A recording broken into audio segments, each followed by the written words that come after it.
Hello guys, দেখতে পাচ্ছেন তেল পাম্পে অনেক গেম জাম। একেবারে মনে করো 3 কিলোমিটার পর্যন্ত লাইন খারাপ হয়েছে। অনেকে মানুষ সকাল ভোরে ভোরে আসছে। এখন প্রায় 7টা বাজে।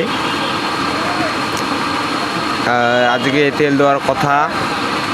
এখন পাবলিকগুলা অনেক অনেক দূর পর্যন্ত দাঁড়ায় আছে। কেউ চা পান খাচ্ছে, কেউ আবার মোটরসাইকেলে বসে আছে, কেউ মোটরসাইকেল ছেড়ে বাসায় গেছে।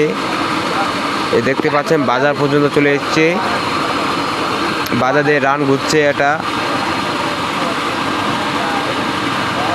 এই যে আরেকটা মোটরসাইকেল গেল, এটাও লাইন দাঁড়াবে অবশ্য। আপনারা দেখতে পাচ্ছেন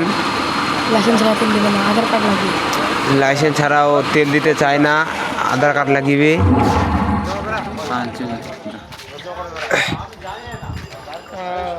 এই যে গাড়িগুলো যে খারাপ হয়েছে ভাই, মাথায় এইগুলো মনে করে সকাল 3টা-4টা থেকে হাজির হয়েছি। তেল দিবে বলে সকাল 9টার সময়। কেউ গাড়ি মোবাইল চালায়, কেউ আবার চা পান খায়। দেখতে পাচ্ছেন অনেক অনেক দূর পর্যন্ত লাইন দাঁড়াচ্ছে। এবার নিয়মটা আমার খুব ভালো লাগছে। একখান করে গাড়ি যাবে, তেল পাম্পে অত গ্যাঞ্জাম হবে না। এই নিয়মটা চললে অনেক লোক মনে করো যারা যারা প্রথমে আছে ওরা শান্তি মতো তেল নিতে পারবে এবং বাসায় যেতে পারবে। আর আগেবার তেল দিয়েছিল মনে করো এই যে গাড়ি গ্যাঞ্জাম,